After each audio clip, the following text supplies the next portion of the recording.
Jean-Pierre, bonjour. Bonjour Christophe. Merci de nous accueillir à l'école d'application de sécurité civile. Cette école est positionnée sur les formations dans le domaine des spécialités du niveau de cadre et de formateur des acteurs de sécurité civile, que sont les sapeurs-pompiers, mais pas uniquement, les forestiers, les forces de police, les membres de corps préfectoraux, etc., etc.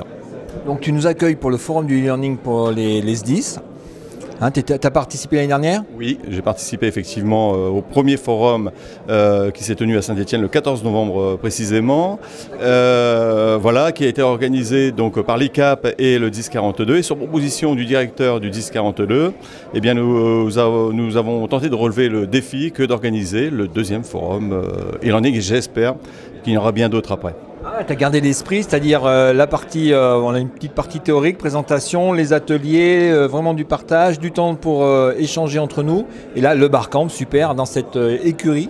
Tout à fait, l'esprit, c'est celui que vous avez voulu, vous, l'an passé à Saint-Étienne, c'est-à-dire eh bien, de profiter de tous les moments pour partager, y compris celui du déjeuner, celui des pauses, pour partager autour de ce qui nous occupe aujourd'hui, à savoir la formation, ou en tout cas la professionnalisation des sapeurs-pompiers en utilisant les techniques de l'information et de la communication pour l'enseignement ouvert en ligne. Alors bien évidemment, l'e-learning est quasiment un prétexte, puisque on s'ouvre du coup à d'autres philosophies que peuvent être les MOOC, les COOC, les classes inversées, les environnements numériques personnalisés, etc., etc.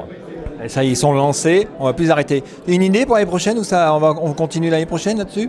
Oui, alors je pense ne pas trahir un secret qui n'en est pas un. Le 1068 devrait organiser le 3e forum national e-learning des sapeurs-pompiers avec une ouverture justement sur ces nouveaux, enfin en tout cas sur ces environnements, pas ces nouveaux, mais ces environnements numériques, autres que celui du e-learning tel qu'on le connaît aujourd'hui, même si le e-learning fait tout à fait ses preuves et qu'il donne satisfaction. Au programme cet après-midi? Explore Camp. Donc nous proposerons aux participants de poursuivre leur parcours donc, dans les différents ateliers que nous proposons. Donc les 6 ateliers seront à nouveau animés de 14h à 16h, et ensuite nous donnerons rendez-vous dans l'amphithéâtre où nous serons en visioconférence avec un interlocuteur québécois qui est positionné lui sur les formations qui peuvent intéresser les sapeurs-pompiers, les acteurs de sécurité civile, et on fera la démonstration tout compte fait qu'avec des moyens un peu onéreux voire gratuits, on peut faire énormément de choses, qu'il ne faut pas se mettre des freins là où il n'y en a pas. Et nous terminerons donc cette journée vers 17h par les conclusions. Je tenais à te remercier Jean-Pierre, c'est génial.